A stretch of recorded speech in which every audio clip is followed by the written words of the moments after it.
a chance to just build a little bit of speed, and then the grading goes up again. There's attack by Ganna. And Filippo Ganna has gone. We saw him at the start today. We saw Cat among the pigeons yesterday. From Pogacar to Ganna, another star, 4Ks to go, and this is his perfect distance. It's a pursuit race. Yes, well, it is a perfect place to attack, and yeah, we can see there, he's opened the gap very, very quickly, but the effort he's put in to keep this going all the way, as we can see here. But he's a rider that can do that. He can, do this, sustain this effort over this distance. But it's going to be an interesting one. Back in the peloton, we can see they're still, continuing on to set a very strong pace. Robbie, if he gets to the top here, he's almost there with the gap, isn't he? And he knows that. A lot of riders have been talking about this stage. They're saying effectively the finish is almost at the top of the Capomeli, because after that, not much will change. Is this Danny Van Poppel? A time for a counter-attack, and 2 counter-attacks. We've seen Bahrain chasing here as well. This is Bora Hansgrohe with the rider right at the top, chased as well by Tudor Pro Cycling. Jonathan Narvaez is at the front of the chasing group, ready to pounce as well into that famous tunnel that Robbie was talking about. Let's have a look to see what's happening. It is Danny Van Poppel. He's the man out there trying his best to try and chase on the Dutch sprinter. Also there is Andrea Pasqualon, and the Italian is dreaming of home success, and that would be an unlikely win, but a very popular one indeed. But look at the gap. Just take a look at the gap. Filippo Ganna has opened up that gap, and at the minute, he's in prime position. It's a very good gap, but a lot of organisation back in the peloton. Riders who haven't made their biggest efforts just yet, staying intact. We've seen, if you try and just jump across this gap, we've seen 2 riders already explode in Pasqualon and Danny Van Poppel. The pace at the front now going off. Bahrain victorious there. Another counter-attack coming.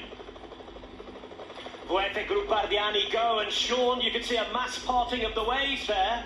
This is a great chance for Ganna. Yes, this is looking good for Ganna, but again, in the run to the line, it's going to be an interesting one. If there's riders there with teammates, that is going to be the real difficult one for Ganna to hold up. But he's the only rider, I think, in the peloton that can possibly do this. There's Filippo Fiorelli, who's out after him, and we've seen him in fantastic climbing form. He's also got a very good sprint. The peloton is being thinned out behind, Robbie. If it does come back together, not everybody's where they want to be. No, they're not, but who is where they want to be is Lidl Trek. They've got numbers. They've got Jonathan Milan in the wheel. They can see Ganna just up the road, but with 7 seconds and over 2 kilometres to go, he's now on the descent. If you're going to back anybody in this peloton to hold off the rest of them, it would be Filippo Ganna. Fiorelli not giving up the chase, but Ganna now getting onto the downhill, getting aero, biggest gear engaged to see if he can hold them off. 2K to go.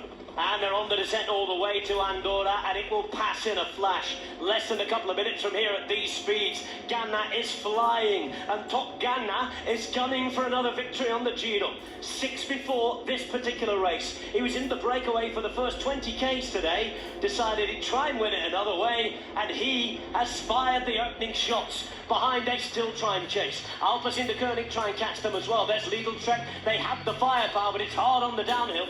Yes, it is hard on the downhill, but we can see here, a lot of riders appearing across the road here. There's going to be lead-out men who are going to take it up at 1.2 kilometres. We can see the gap, it looks good, but in the final run to the line, it's going to be difficult for Ganna to hold off.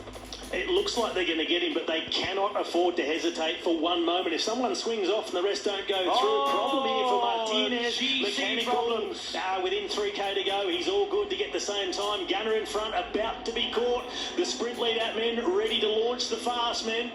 And Filippo Ganna is there, about to be caught. It's got Somni on his wheel, ready to launch Milan. Just like yesterday, it's going to be last gasp in the final few hundred metres. Ganna is gone, and it's got Somni at the front, trying to lead things out. Groves not too far behind. Coy approaching 400 metres to go. They're past a nasty roundabout, and it's Ganna who's drifting back. But here at the front now, it's Laporte who's leading out Coy. Milan on the wheel as well. Left-hand side, look at Medley coming from a long way back. It's Milan at the front, but can you last? Medley is getting to the front again. Look at him going, Ciclamino. It's Groves, but Milan's lasting. Milan's going. Milan makes it, and he has his win for a 2nd year running.